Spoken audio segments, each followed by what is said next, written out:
Assalamualaikum warahmatullahi wabarakatuh. Perkenalkan, nama saya Dina Hafizah. Saya kuliah di Politeknik Negeri Tanah Laut. Saya dari Prodi Teknologi Informasi. Di sini saya akan membahas lebih jauh mengenai membangun basis data relasional dan RAT. Mari kita mulai. Kita mulai ke pengenalan dari basis data relasional. Database relasional mendasari sebagian besar sistem informasi akuntansi modern, terintegrasi dalam kaitannya mengenai cara untuk berpartisipasi dalam mendesain dan mengimplementasikan database. Ada dua alat yang digunakan untuk mendesain database, yakni diagram hubungan entitas dan pemodelan dalam RIA, serta menunjukkan bagaimana cara menggunakannya untuk membangun model data. Untuk meningkatkan kekuatan database, penting untuk memahami bagaimana data disimpan dalam sistem komputer, seperangkat koordinasi beberapa file data terpusat yang saling berhubungan, yang disimpan dengan sedikit mungkin kelebihan data merupakan sebuah database.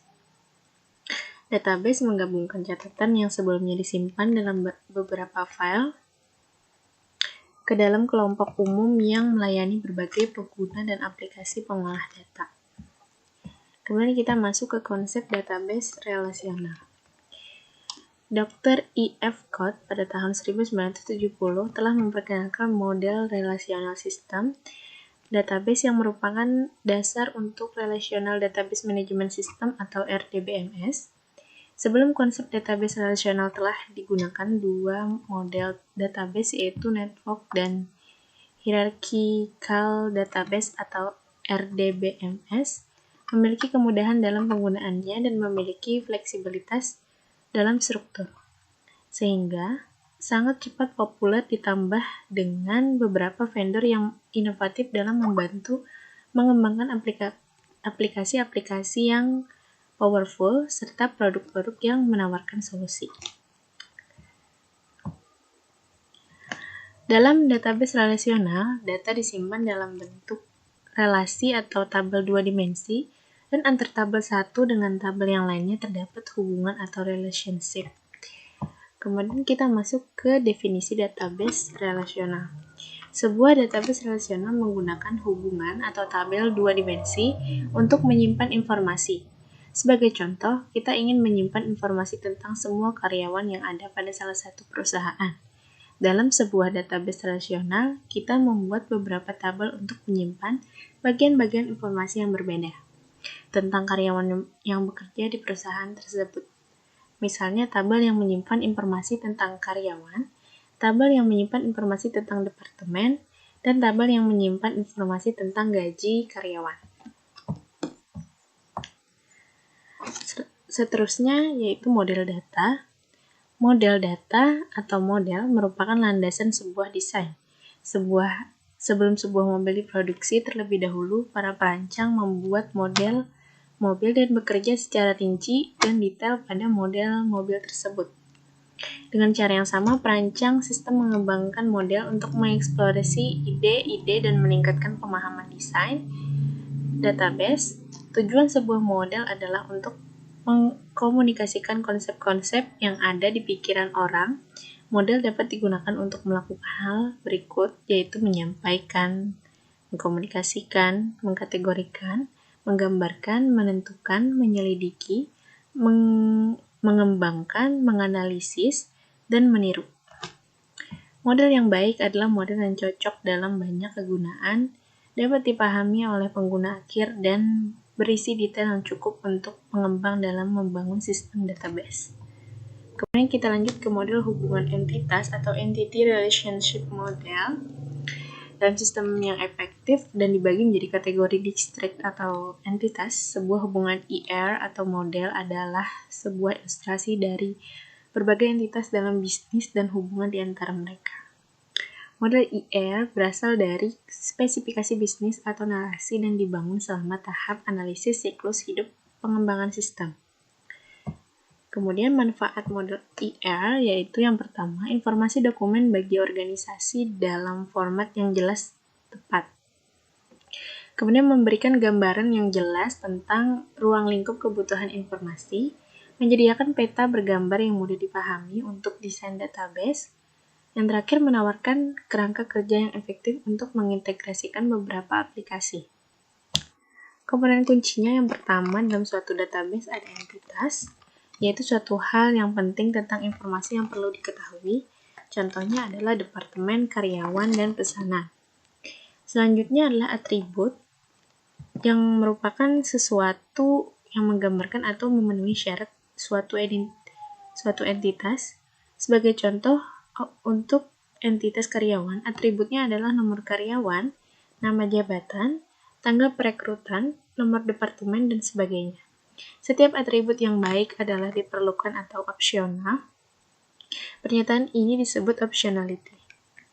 Kemudian yang terakhir yaitu hubungan. Hubungan atau relationship adalah sebuah asosiasi antara entitas dan derajat. Contohnya adalah karyawan dan departemen dan pesanan dan item barang.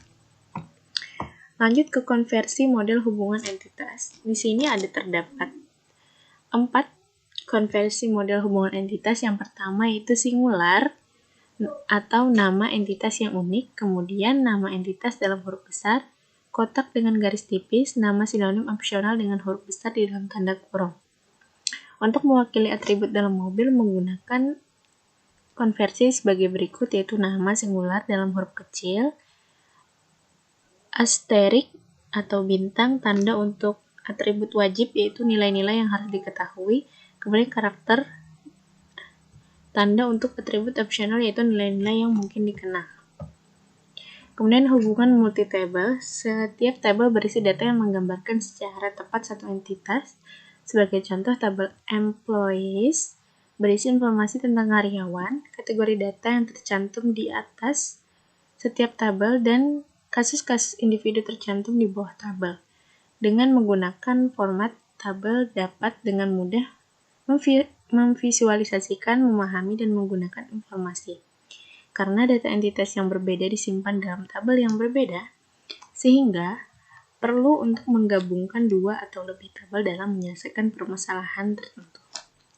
Kemudian lanjut ke terminologi database relasional. Sebuah database relasional dapat berisi 1 atau banyak tabel. Sebuah tabel merupakan struktur penyimpanan dasar dari sebuah RDBMS. Sebuah tabel memiliki semua data yang diperlukan tentang sesuatu di dunia nyata seperti karyawan, faktur, atau pelanggan. Di dalam suatu relational database, data dinyatakan dengan menggunakan tabel relation. Sebuah tabel harus diberi nama secara unik sebagai entitasnya dan terdiri dari beberapa baris sehingga penyimpanan informasi dan masing-masing baris berisi satu record. Satu tabel dapat mempunyai sebuah kolom atau lebih.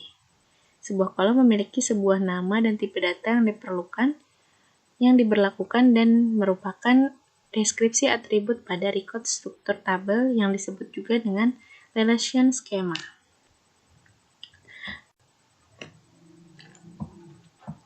Kemudian masuk ke properti database relasional. Dalam database relasional, pengguna tidak menentukan rute akses ke tabel dan tidak perlu tahu bagaimana data diatur secara fisik. Untuk mengakses database, cukup dengan mengakses perintah-perintah atau pernyataan SQL yang merupakan American National Standard Institute atau ANSI, bahasa standar untuk operasi relational database SQL, yang berisi satu set operator-operator yang cukup besar untuk membagi dan mempertautkan hubungan database dapat dimodifikasi dengan menggunakan pernyataan SQL. Kemudian masuk ke selanjutnya, file versus dan keunggulan sistem database. File versus database penting untuk memahami bagaimana kita disimpan dalam sistem komputer. Informasi mengenai atribut-atribut dari pelanggan seperti nama dan alamat disimpan dalam beberapa file. Semua file berisi data mengenai satu entitas yang membentuk sebuah catatan. Seperangkat catatan terkait, seperti semua catatan pelanggan, membentuk sebuah file. Seperangkat koordinasi, beberapa file data terpusat yang saling berhubungan yang disimpan dan sedikit mungkin kelebihan data merupakan sebuah database. Kemudian penggunaan gudang data untuk business intelligence. Gudang data adalah salah satu atau lebih database besar yang berisi data mendetail dan diringkas untuk beberapa tahun yang digunakan dalam analisis, bukan untuk pemrosesan transaksi. Sementara business intelligence merupakan analisis sejumlah besar data untuk pembuatan keputusan strategis pemrosesan analytical online, menggunakan beberapa query untuk membuat hipotesis hubungan antar data. Kemudian lanjut ke keunggulan sistem database. Yang pertama, integrasi data, yaitu beberapa file untuk digabungkan ke dalam kelompok-kelompok data besar atas yang akses oleh banyak program aplikasi. Contohnya adalah database karyawan yang menggabungkan file untuk penggajian, personel, dan keterampilan kerja. Kemudian, pembagian data atau data yang terintegrasi lebih mudah dibagi dengan pengguna sah. Database dapat dengan mudah dicari untuk meneliti permasalahan atau memperoleh informasi mendetail yang mendasari laporan. Kemudian, meminimalkan kelebihan dan inkonsistensi data. Oleh karena item-item data biasanya disimpan hanya sekali, maka kelebihan dan inkonsistensi data dapat diminimalkan. Kemudian, independensi data.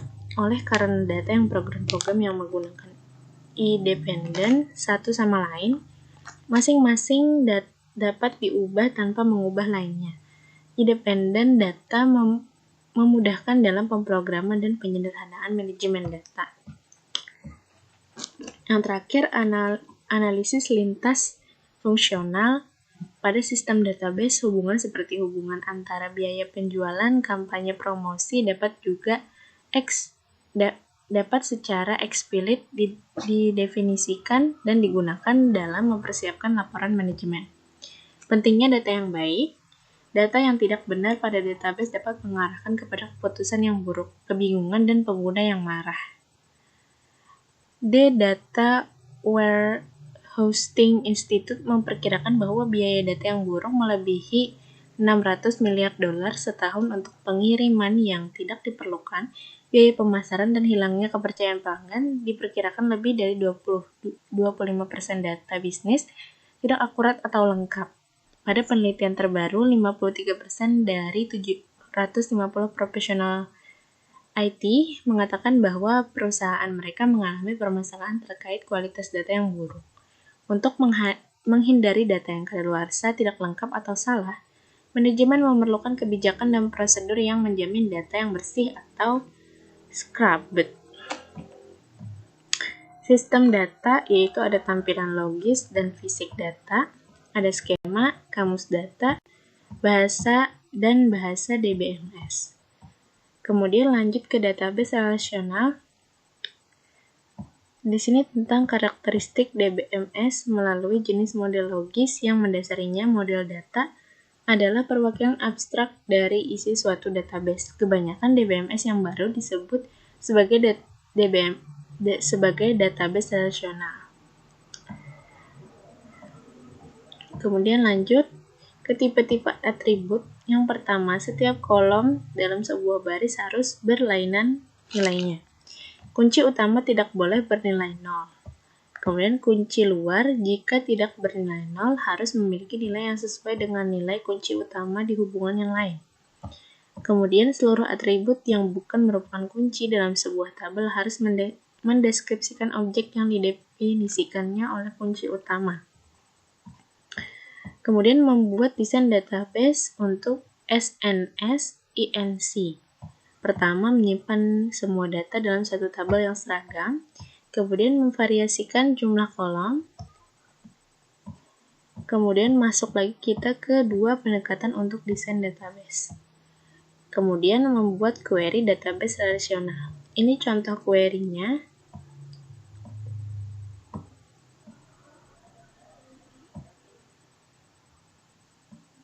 Ini query yang kedua.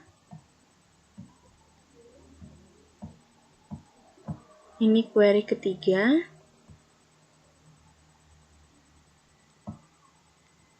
Ini query keempat. Ini query kelima. Kemudian kita lanjut lagi ke sistem database dan masa depan akuntansi. Di sini kita menggunakan sistem database ini untuk mengganti pelaporan secara eksternal. Waktu dan usaha yang dapat dipertimbangkan baru-baru ini investasikan dalam bentuk mendefinisikan bagaimana perusahaan dapat meringkas dan melaporkan informasi akuntansi ke pengguna eksternal. Di masa depan, perusahaan dapat membuat salinan database keuangan perusahaan yang tersedia untuk pengguna eksternal laporan keuangan tradisional. Pengguna akan bebas untuk menganalisis data mentah kapanpun mereka cocok. Kemudian masuk ke implementasi konsep basis data relasional pada Gita Busana. Pada saat ini, Gita Busana belum menerapkan konsep basis data berelasi karena memang belum terlalu dibutuhkan serta kebutuhan untuk mendapatkan perangkat lunak dan perangkat keras yang tepat cukup mahal, termasuk biaya pemeliharaan dan sumber daya manusia yang mengelola basis data tersebut. Kemudian ini implementasi konsep basis data relasional untuk pendataan siswa dalam satu sekolah. Yang ini bisa saya perbesar. Di sini ada dua, yang pertama di bagian atas ada dua, yang pertama siswa dan guru. Siswa di sini ada nama, ada alamat, ada jurusan, ada jenis kelamin, ada nomor telepon siswa, ada TTL siswa. Oh, ini kurang satu. Seharusnya di sini ada NIS siswa. Tapi tertinggal sepertinya. Kemudian di guru ada NIP guru, ada nama guru, ada alamat guru, ada bidang keahlian, ada pangkat, dan ada TTL guru. Dari siswa, dia menyambung ke siswa mendapatkan nilai. Itu jadi relasinya mendapat. Kemudian di nilai ada ID nilai, ada kelas, ada tahun ajaran, ada mata pelajaran, ada hasil nilai, ada semester. Kemudian lanjut lagi ke sebelahnya, yaitu mata pelajaran, ada guru mapel, ada nama pelajaran, ada NIP nilai, ada ID mapel. Di sini hubungannya dari guru ke mata pelajaran yaitu mengajar, guru mengajar pelajaran. Kemudian dari siswa ke mata pelajaran yaitu mempelajari pelajaran gitu kan. Kemudian yang terakhir yaitu relasi dari guru ke sini, berarti kan memberi nilai gitu. Untuk analisisnya akan saya bacakan. Berdasarkan contoh ERD sekolah di atas dapat diketahui terdapat 4 entitas yaitu siswa, guru, mata pelajaran, dan nilai. Ada 4 proses pada ERD tersebut yaitu mendapat, mengajar, mempelajari, dan memberi. Yang dapat dijelaskan sebagai berikut. Yang pertama, berdasarkan ERD pendataan siswa di atas dapat dilakukan analisis yang mempunyai tujuan akhir siswa mendapat nilai. Terdapat 4 proses yang ada di ERD tersebut yaitu mendapat, mengajar, mempelajari, dan memberi. Proses mengajar bertujuan untuk mengetahui data guru dan mapel yang diajarkannya. Proses mempelajari yaitu mengetahui data siswa dan pelajaran yang dia pelajari. Proses memberi yaitu untuk mengetahui data nilai yang diberikan oleh guru mapel kepada siswa. Dan yang terakhir adalah mendapat, bertujuan untuk mengetahui nilai dari hasil pembelajaran dan ujian per siswa di sekolah tersebut. Yang ketiga yaitu deskripsi entitas siswa, merupakan data dari siswa yang ada di sekolah tersebut. Pelajaran berisi data pelajaran di sekolah tersebut. Guru mencakup semua data guru pada sekolah tersebut. Nilai berisi hasil dari tugas atau yang lainnya yang sudah diberikan guru kepada siswa.